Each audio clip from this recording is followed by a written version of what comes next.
Hello दोस्तों, जय भीम, जय संविधान, जय लोकतंत्र, जय भारत। मैं आपकी दोस्त संध्या मैम। आज मैं पढ़ूंगी कॉन्स्टिट्यूशंस आर्टिकल 244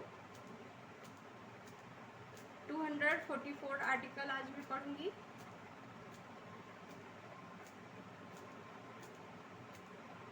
कॉन्स्टिट्यूशंस आर्टिकल 244 कहता है,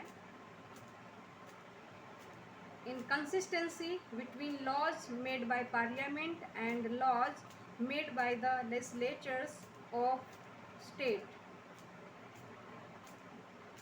क्या कह रहा है?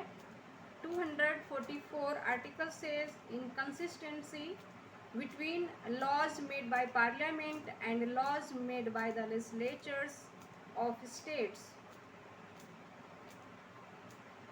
अनुच्छेद 254 बताता है कि संसद के द्वारा बनाई गई विधियों और राज्यों के विधानमंडलों द्वारा बनाई गई विधियों में असंगति। अनुच्छेद 254 आर्टिकल कहता है, संसद के द्वारा बनाई गई विधियों और राज्यों के विधानमंडलों के द्वारा बनाई गई विधियों में असंगति के बारे में एक अनुच्छेद बताता है।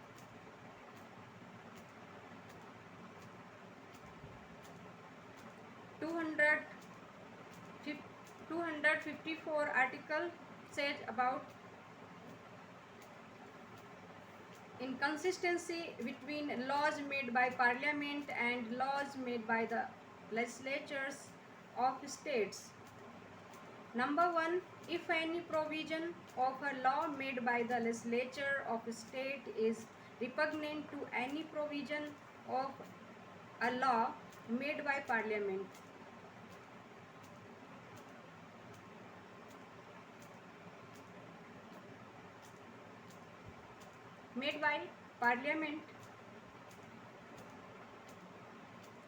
Incompetent to enact or to any provision of any existing law with respect to one of the matters enumerated in concurrent list, then subject to the provisions of clause 2nd, the law made by parliament, whether passed before or after the law made by the legislature of such state, or as the case may be, the existing law shall prevail and the law made by the legislature of the state shall to the extent of the repugnancy be void।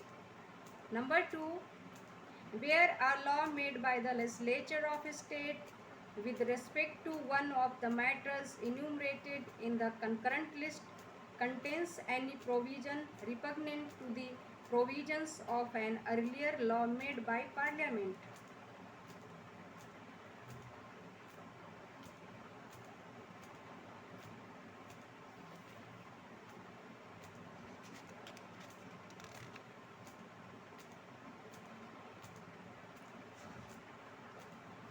or an existing law with respect to that matter, then the law so made by the legislature of such state shall, if it has been reserved for the consideration of the president and has received his assent, prevail in that state,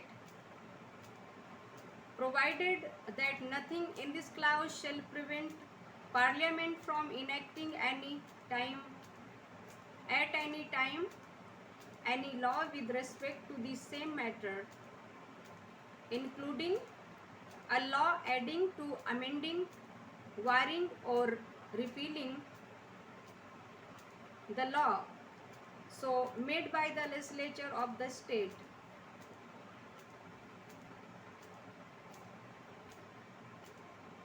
Article 255 Article 255 says requirements as to recommendations and previous sanctions। 255 article says requirements as to recommendations and the previous sanctions to be regarded as matters of the procedure only. No act of parliament or of the legislature of state, and no provision in any such act shall be invalid by reason only that some the recommendation or previous sanction required by this constitution was not given if assent to the act was given. A. Where the recommendation required was that the governor number 1 or number A, where the recommendation required was that of the governor either by the governor or by the president. Number B, where the recommendation required was that of the Raj Pramukh either by the Raj Pramukh or by the president. राज प्रमुख की जगह governor अब हो चुका है। तो number C, where the recommendation और previous sanction required was that of the president by the president. अब मैं इसको हिंदी में पढ़ लेती हूँ दोनों आर्टिकल्स को।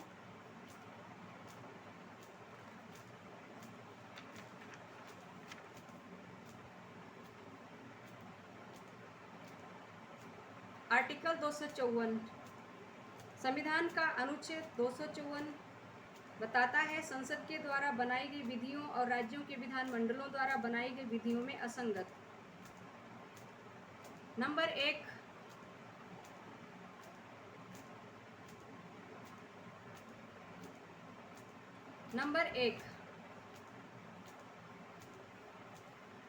यदि किसी राज्य के विधानमंडल द्वारा बनाई गई विधि का कोई उपबंध संसद के द्वारा बनाई गई विधि के जिसे अधिनियमित करने के लिए संसद सक्षम है, किसी उपबंध के या संबंधी सूची में परिगणित किसी विषय के संबंध में विद्यमान विधि के किसी उपबंध के विरुद्ध है, तो खंड 2 के उपबंधों के अधीन रहते हुए यथास्थिति संसद के द्वारा बनाई गई विधि, चाहे वे ऐसे राज्य के विधानमंडल द्वारा बनाई गई विधि से पहले या उसके बाद में पारित की गई हो, या विद्यमान विधि अविभावी होगी, या उस राज्य के विधानमंडल द्वारा बनाई गई विधि उस विरोध की मात्रा तक शून्य होगी, ये बात की जा रही है।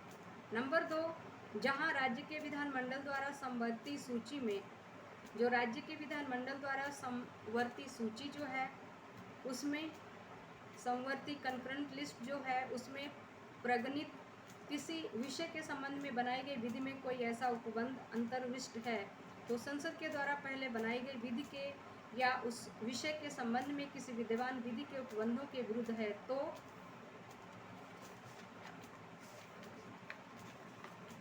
तो ऐसे राज्य के विधानमंडल द्वारा इस प्रकार बनाई गई विधि को राष्ट्रपति के विचार के लिए आरक्षित रखा गया है या उस पर उसकी अनुमति मिल गई है, तो वे विधि उस राज्य में अविभावी होगी। परंतु इस खंड की कोई बात संसद को उसी विषय के संबंध में कोई विधि जिसके अंतर्गत ऐसी विधि है जो राज्य के विधानमंडल द्वारा इस प्रकार बनाई गई विधि का परिवर्धन, संशोधन, परिवर्तन या निस्सरण करती है, किसी भी समय अधिनियमित करने से निवारित नहीं करेगी। अब दोस्तों इसको ध्यान से सुनना है वीडियो को, क्योंकि इतनी जल्दी संविधान के जो अनुच्छेद हैं इतनी जल्दी हम लोगों के समझ में आने वाले नहीं हैं, तो बार बार हम लोगों को पढ़ना पड़ेगा, बार बार सुनना पड़ेगा, तब जाके हमें समझ में आएगा कि ये क्या कहा जा रहा है इस आर्टिकल में। तो अब मैं पढ़ती हूँ अनुच्छेद 255 को। अनुच्छेद 255 कहता है सिफारिशों और पूर्व मंजूरी के बारे में। सिफारिशों और पूर्व मंजूरी के बारे में अपेक्षाओं को केवल प्रतिक्रिया के विषय मानना। क्या कहा जा रहा है कि जो सिफारिशें हैं या पूर्व मंजूरी के बारे में जो अपेक्षाएं हैं, एक्सपेक्टेशंस हैं, उनको केवल प्रक्रिया के विषय मानना। यदि संसद के या किसी राज्य के विधानमंडल के किसी अधिनियम को नंबर का जहां राज्यपाल की सिफारिश अपेक्षित थी वहां राज्यपाल या राष्ट्रपति ने। नंबर खा, जहां राज्य प्रमुख की सिफारिश अपेक्षित थी वहां राज्य प्रमुख या राष्ट्रपति ने। नंबर गा, जहां राष्ट्रपति की सिफारिश या पूर्व मंजूरी अपेक्षित थी वहां राष्ट्रपति ने अनुमति दे दी है। तो ऐसे अधिनियम और ऐसे अधिनियम का कोई उपबंध केवल इस कारण अविधिमान्य नहीं होगा कि इस संविधान द्वारा अपेक्षित कोई सिफारिश नहीं की गई थी या पूर्व मंजूरी नहीं दी गई थी। तो ये था अनुच्छेद 254 और अनुच्छेद 255। नेक्स्ट पढ़ूंगी मैं अध्याय 2 प्रशासनिक संबंध साधारण के बारे में। तब तक के लिए इतना ही। जय भीम, जय संविधान, जय लोकतंत्र, जय भारत। हाँ, मेरे चैनल को सब्सक्राइब जरूर करें। Like, comment and share please. Thank you. जय भीम।